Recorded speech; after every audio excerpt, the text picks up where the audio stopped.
Vamos continuar a nossa série de mensagens sobre discernimento de espírito, como discernir o mal. Efésios capítulo 6, carta do apóstolo Paulo à igreja em Éfeso. Por favor, verifique seu celular antes do culto começar, se está no modo silencioso, tá bom? E o culto tem duração de aproximadamente 30 a 40 minutos a partir de agora. Segura um pouquinho a conversa com seu amigo, querido aí do seu lado. Vamos agora entregar nosso coração, os ouvidos, os olhos, à presença do Espírito Santo de Deus. Vamos, a reverência devida ao culto. Efésios capítulo 6, faremos uma leitura do versículo 10 ao 13.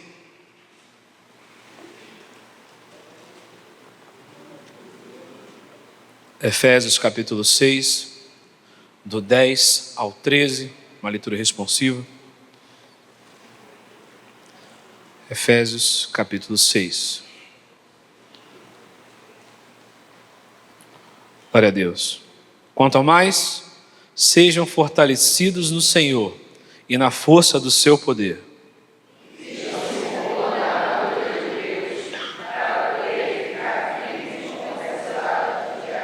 Porque a nossa luta não é contra sangue e a carne, mas contra os principados e as potestades, contra os dominadores deste mundo tenebroso, contra as forças espirituais do mal, nas regiões celestiais juntos. Por isso, peguem toda a armadura de Deus, para que possam resistir no dia mau, e depois de terem vencido tudo, permanecer inabaláveis. Glória a Deus. Cubra sua cabeça, feche seus olhos. Pai de amor e bondade, com temor e tremor, chegamos diante da Tua palavra para nela meditar nessa manhã, ó Pai. Queremos discernir aquilo que acontece ao nosso redor, ó Pai. Queremos entender que não estamos lutando contra pessoas, mas muitas das vezes contra espíritos malignos, ó Pai. Fala aos nossos corações. Obrigado pela liberdade de culto e pelo acesso que temos à Tua palavra, em nome de Jesus. A igreja pode se sentar.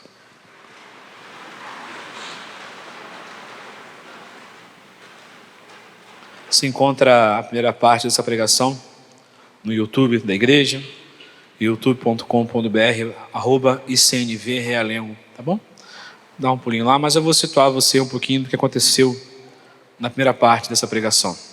A principal crítica que nós fizemos na última semana foi o triste episódio de Saul e a necromante. Nós vimos um homem de Deus contrariando a sua própria ética, seus próprios princípios, para que, dado um tamanho desespero que ele estava, porque Deus já havia se afastado dele, a presença de Deus já havia o abandonado, porque Saul fez tudo o que ele queria fazer, contrariando o profeta, contrariando a palavra de Deus. Saul foi teimoso diversas vezes, e uma vez destituído, passou 10 anos da sua vida perseguindo aquele que seria o próximo rei, rei Davi. Então nós começamos a entender que antes de pedirmos de Deus sabedoria, entendimento, para discernir tudo aquilo que está ao nosso derredor, os espíritos malignos que muitas das vezes utilizam de pessoas para roubar a sua paz, roubar a sua alegria, perturbar você no emprego, perturbar você na sua vizinhança ou no seu casamento, nós temos que olhar primeiro para nós, pedir que Deus lance luz sobre nós, para que aí sim nós possamos ser coerentes com a nossa fé, para que nós possamos ser coerentes com a nossa salvação. Uma fé coerente tem temor ao Senhor, tem noção de quem é o Senhor, obedece ao Senhor, segue os mandamentos do Senhor, vive segundo essa palavra, às vezes tropeçando, sim, com lutas, mas sempre lutando contra o pecado, nunca se conformando com o pecado. Existe uma grande diferença de pecar e viver abraçado ao pecado, amém? Já estudamos sobre isso.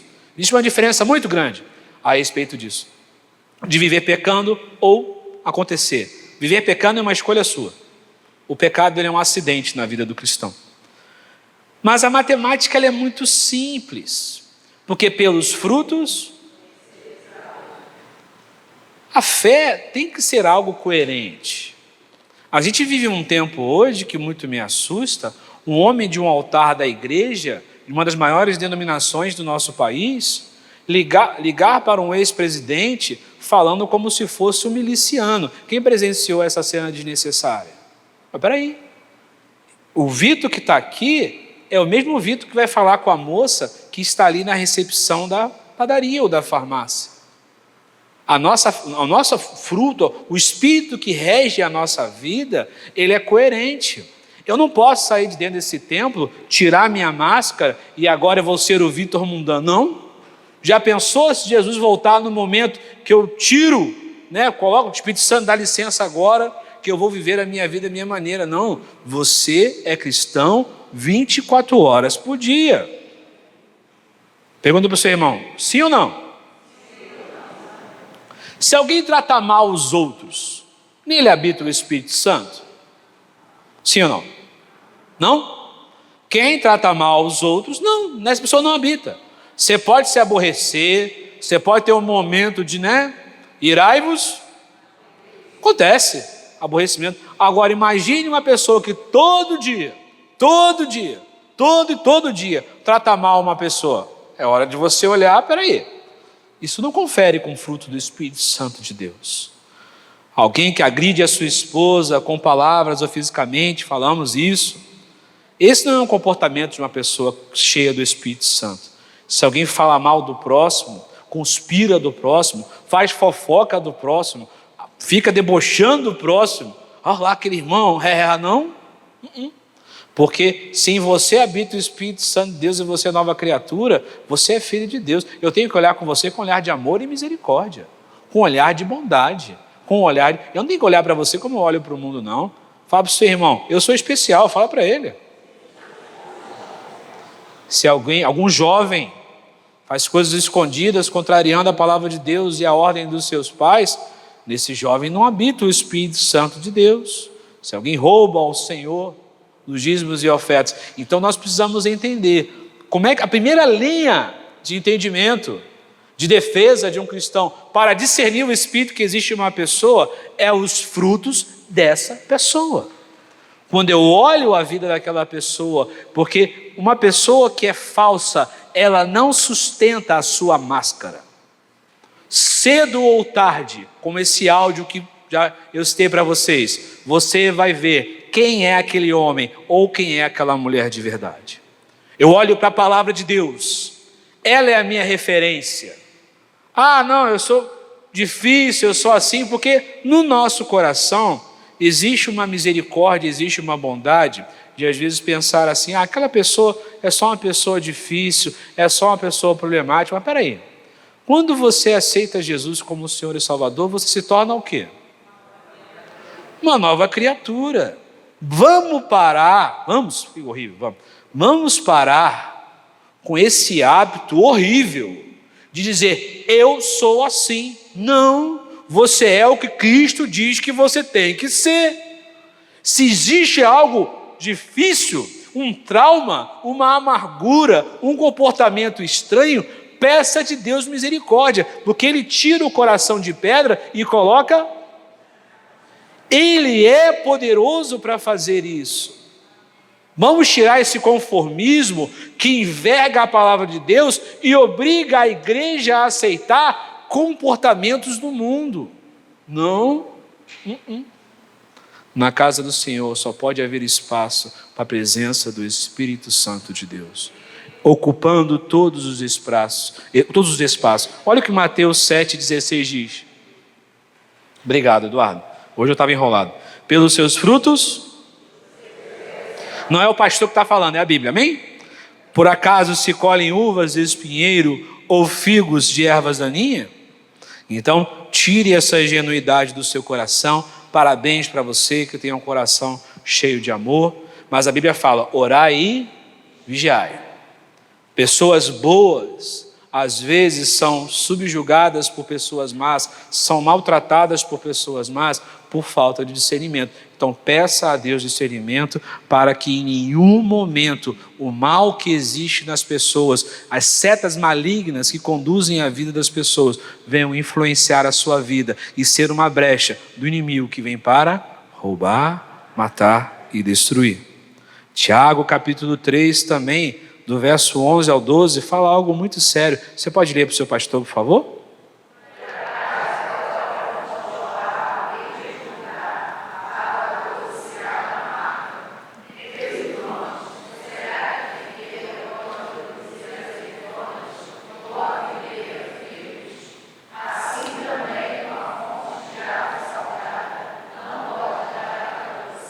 Glória a Deus. Pergunta para o seu vizinho, entendeu? Se passou muito tempo em minha vida até eu aceitar uma verdade muito implícita, uma coisa muito óbvia. Existem duas forças que regem o mundo. E não tem como você estar no meio disso. Ou você serve a Deus, ou você serve a Satanás. Seja isso de forma voluntária ou involuntária, consciente ou não. Se você não segue os caminhos do Senhor, você é escravo da sua própria carne. E a carne o que Deus quer em nós é o Espírito Santo, Deus dele, regendo nossas vidas. E o último versículo aí, nessa surra de versículos sobre esse assunto. Por favor, ninguém? Tem não? 24. Ninguém?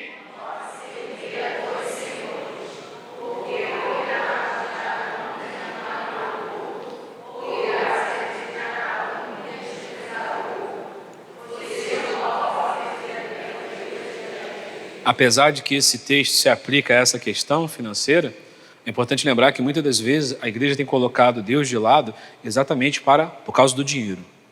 Para ganhar mais dinheiro, para receber mais dinheiro. Muitas das vezes as pessoas pecam por questão de dinheiro. Colocam Deus de lado por questão de dinheiro. Então, quando eu começo a olhar o mundo pela cosmovisão da palavra de Deus, eu paro de dar murro em ponta de faca. Eu gostava muito desse termo que o pastor Francisco utilizava. Porque quando a Bíblia fala nem por força, a Bíblia, ela nos educa.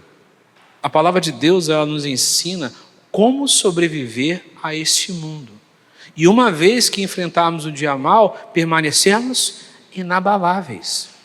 O propósito da palavra de Deus é a preservação da sua vida e da sua salvação. O alvo dessa palavra é seu bem-estar, porque por mais tecnologia que o mundo tenha, por mais avanços que a nossa sociedade teve, eu pergunto a você, as coisas melhoraram? As pessoas estão mais doentes, com mais problemas. E eu confesso para você, se tem uma coisa que para mim é difícil é controlar a ira, porque se tem uma coisa que eu detesto é covardia. Quando alguém age de forma covarde, você vai ver uma outra pessoa, mas o que o apóstolo Paulo falava da carne dele? Que ele fazia o quê? Isso. Eu tenho falhas no meu caráter. Eu me iro quando eu vejo uma covardia. Eu perco as estribeiras. Ainda mais se for uma covardia feita com a igreja. Quando alguém faz uma covardia com um segmento da igreja. Isso desperta em mim. Mas o Espírito, quando você se acalma, porque o Espírito Santo de Deus não grita, ele fala com você, você para ouvir a voz do Espírito Santo, e em muitas situações que eu já enfrentei na minha vida, ele falou, olha, aquilo que você está vendo ali não é aquela pessoa, é uma coisa que está num plano aonde você, pastor, não pode ir, mas eu posso. Então se você se aquietar, porque a palavra de Deus fala, aquietai-vos. Então, pastor Vitor, se você se aquietar, entender que eu que sou o Espírito Santo, tenho poder para resolver isso, eu vou poder resolver, e você vai estressar bem menos. Você entende? Nós temos que pedir discernimento. Às vezes você vai olhar para o seu filho, e você vai ver algo que não estava ali, que você não ensinou para ele. Existem questões na nossa sociedade que são verdadeiros portais para o inferno. Portais para dimensões malignas, regiões onde nem eu nem você temos acesso, mas Deus tem acesso e te dá discernimento para vencer nesse plano onde nem eu nem você podemos chegar. Só que sabe qual é o problema? Nós somos uma geração de uma igreja muito emocionada, nós estamos perdendo as convicções que existe um plano sobrenatural, que existe um Deus que é sobrenatural e que tem poder para resolver. Nós estamos achando que a técnica é mais eficaz que o poder do Espírito Santo de Deus. A justiça do homem não serve para... Eu preciso me acalmar. Mas sabe qual é o defeito do crente? Autossuficiência. O mesmo problema que deu origem ao pecado no jardim do Éden. O que a serpente falou para Eva? Se você comer desse fruto, você vai ser igual? Olha, eu vou ter o conhecimento que eu não tenho. Então é comum do ser humano, desde a sua origem, corrompido pelo pecado, que é a autossuficiência. Porque nós não gostamos da palavra dependência. Louvado seja Deus por você é uma pessoa independente, isso é ótimo, parabéns. Mas quando nós entramos na palavra de Deus no âmbito espiritual, depender de Deus é algo necessário. Pergunta para o seu irmão, você depende de Deus? Fala para ele, você precisa depender de Deus. Versículo 10. Quanto ao mais, sede fortalecidos no Senhor e na força do seu poder. O poder vem de quem? Você só pode entrar numa luta quando você é revestido de poder e de autoridade. Você só pode vencer uma batalha no plano espiritual, revestido de autoridade. Para com essas, eu acho muito ruim essas frases que as pessoas usam de eu vou pegar o diabo, eu vou fazer isso com o diabo. Quem derrotou o diabo?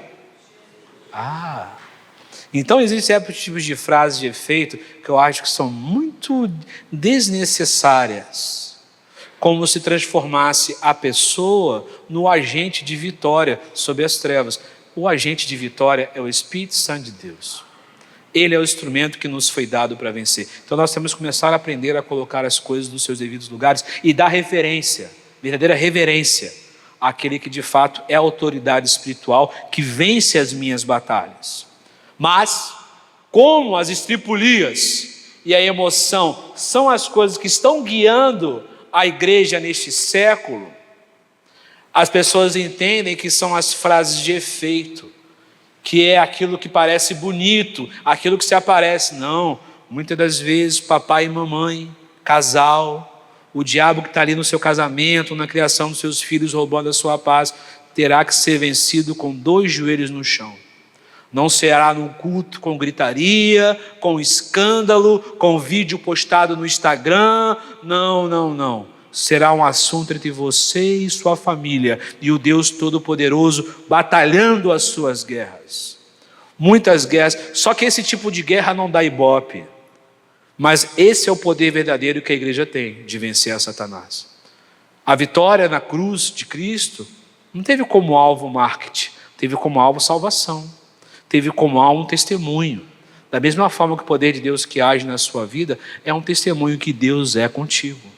Trazer à sua memória aquilo que te dá esperança.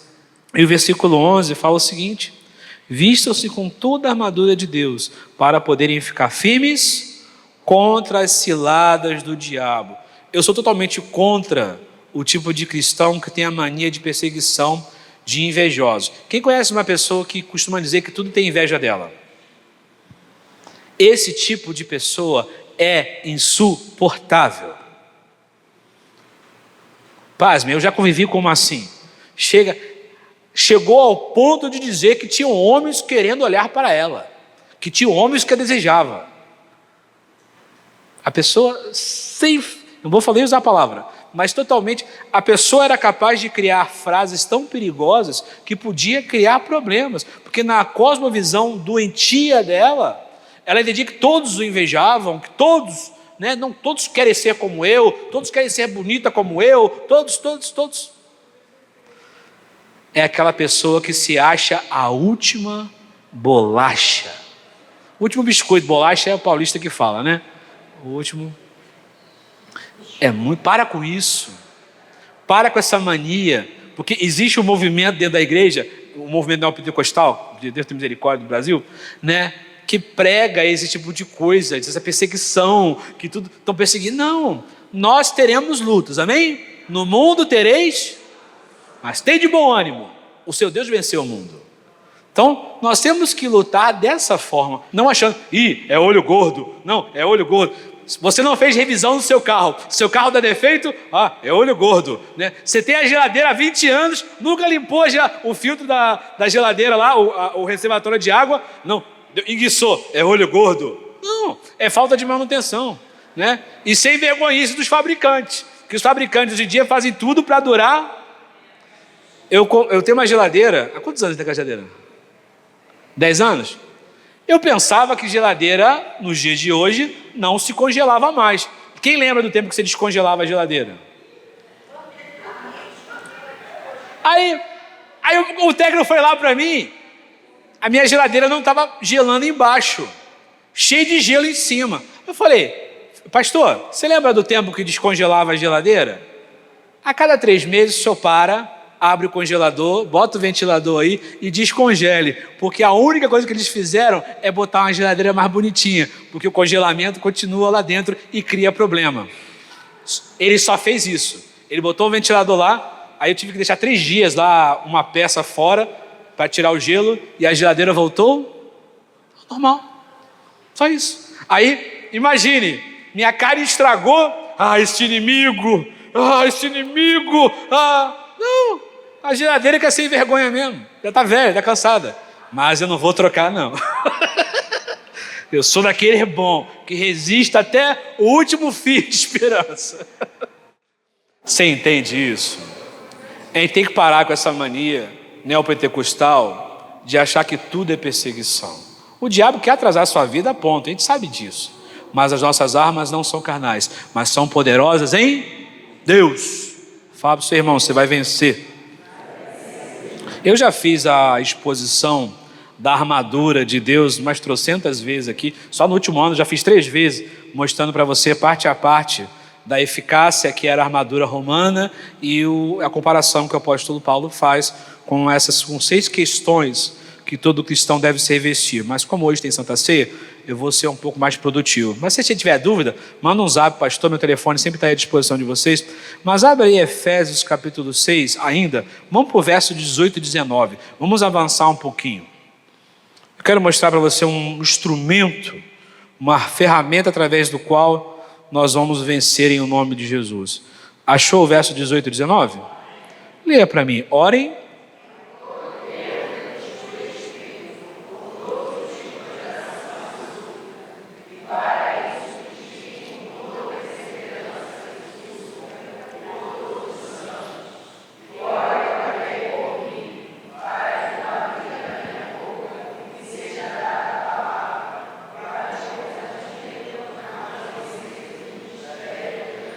Eu gosto muito do versículo 19, que ele deixa bem claro para todo pregador da palavra de Deus que nós temos que depender de Deus até mesmo para subir em cima de uma plataforma, para fazer aquilo que eu já faço há muito tempo, mas toda vez que você sobe aqui no altar, você tem que ter ciência disso. Mas não é sobre isso que eu quero falar, não. O grande problema da igreja hoje, o cenário decadente que a igreja se encontra hoje, eu vejo dessa forma no âmbito espiritual, é a falta de... Mas mais uma coisa, falta de oração. Fala para o seu irmão, falta de oração. Eu vou te dar um exemplo. Quando eu assumi como pastor dessa igreja, o que nós fizemos? Nós fizemos o culto de oração no sábado. Porque na segunda-feira, aquela foto está aí?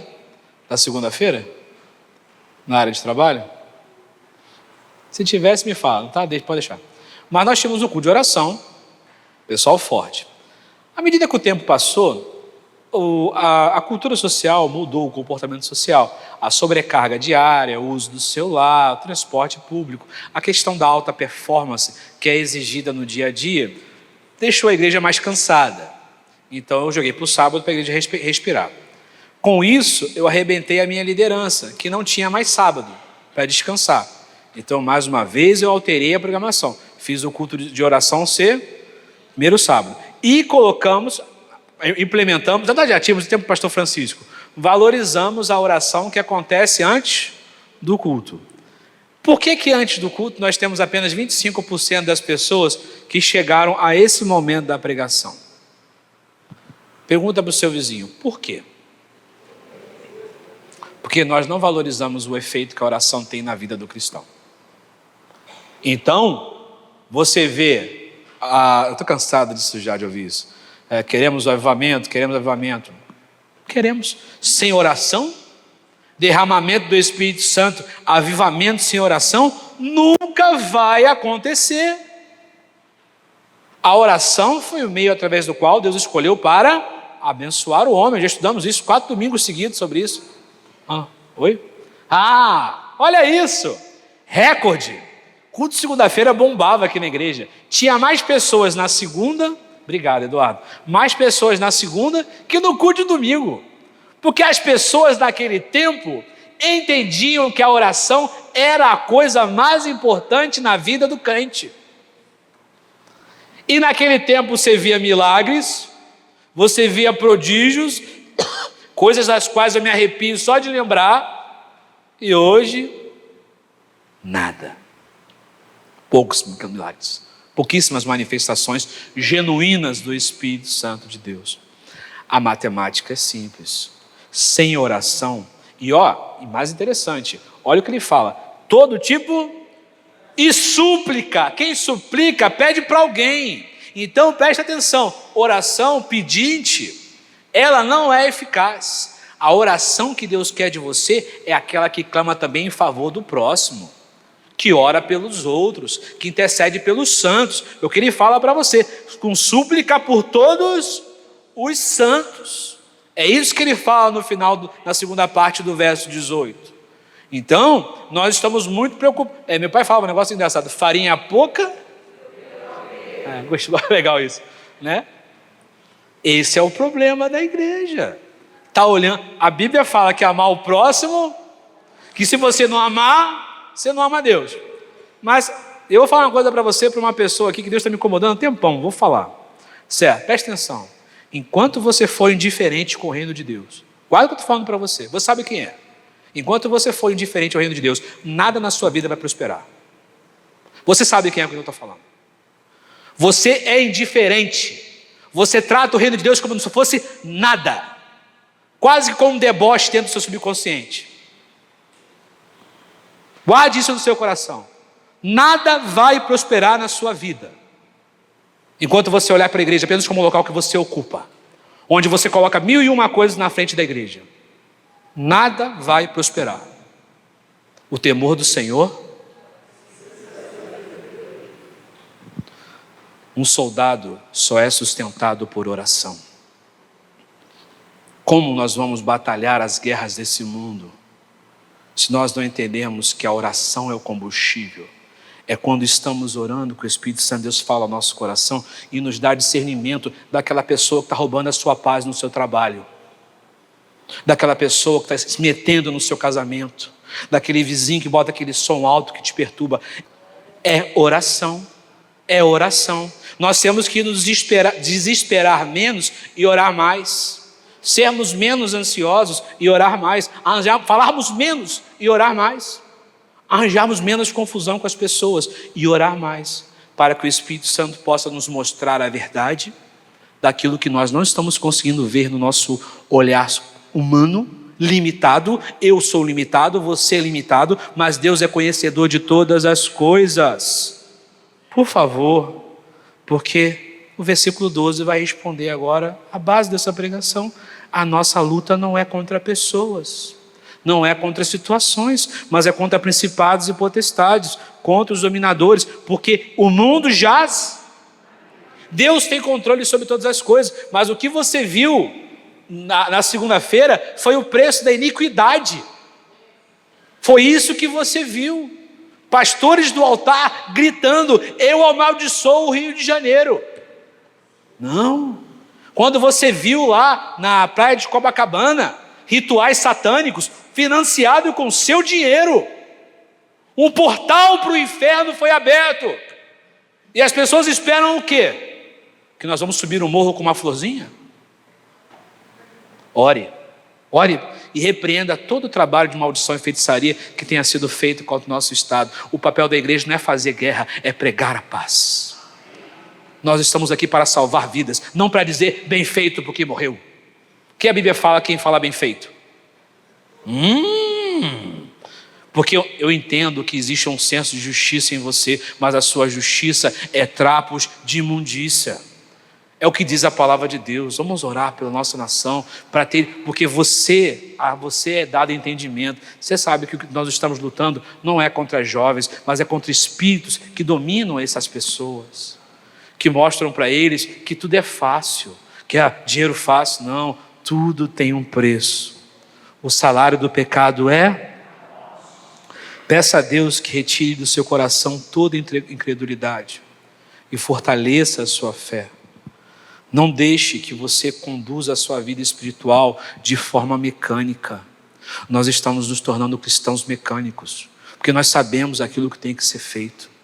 Nós damos nosso dízimo, oramos a Deus, pedimos perdão pelos nossos pecados, mas será que de fato nós estamos todos os dias colocando nossas vidas aos pés do Senhor e ouvindo o que o Espírito Santo tem a dizer para cada um de nós? Versículo 13, por isso, peguem toda a armadura de Deus para que vocês possam resistir no dia mau. E depois de ter vencido tudo, ficar se aparecendo, dizer que os seus inimigos verão... Qual foi aquela música que fizeram? Que meus inimigos verão a minha vitória e serão derrotados? Não.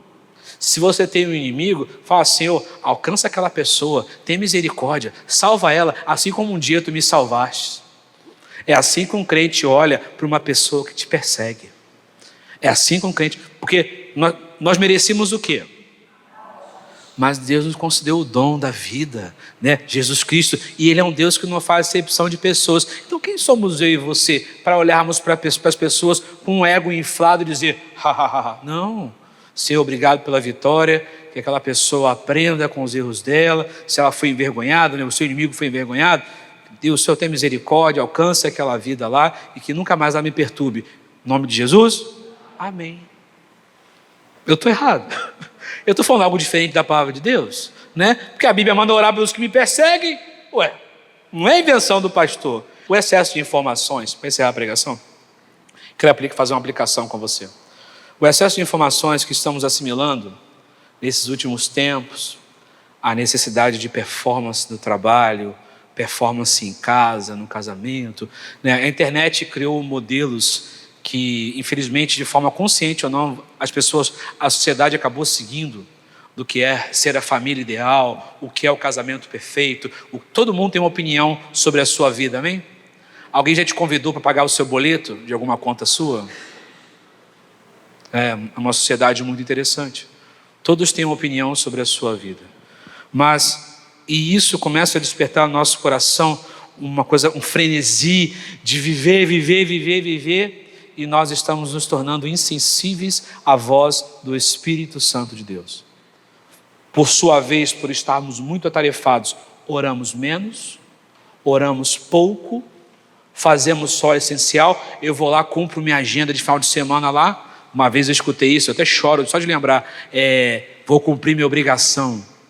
Isso aqui não é obrigação, isso é devoção, é amor, né? É ato voluntário. Nós temos que entender que tudo que o mundo faz te sobrecarregar todo dia é para que cada vez mais você esqueça o que acontece no plano sobrenatural de Deus. E você começa a ser um cristão mecânico, que fica apenas, é isso, não deu certo, é o inimigo, é o diabo. Não. Muitas das vezes é Deus olhando para você e dizendo: pare para me ouvir, pare para me escutar. Eu tenho coisas para dizer para você que o pastor não vai te dizer. O Espírito Santo pode chegar para você: eu tenho coisas que eu sei que estão no íntimo do seu coração, que você esconde de todo mundo, mas eu sei que está ali, e eu quero lançar luz no seu coração essa manhã. O Espírito Santo de Deus fala com você. Ele é muito melhor que qualquer pastor em cima de plataforma. Você pode ter experiências com o Espírito Santo, você nem imagina, mas você tem que parar. Fala para o seu irmão: você tem que parar. Aquietai-vos e sabei que eu sou Deus. Ao chegar diante da mesa do Senhor, chegue com o coração disposto a dizer: Senhor, eu quero parar um pouquinho. Eu estou muito agitado. Eu estou como Marta, de um lado para o outro, e a melhor parte eu estou perdendo. Curva a sua cabeça, feche seus olhos. Deus Santo, Deus Poderoso, Pai.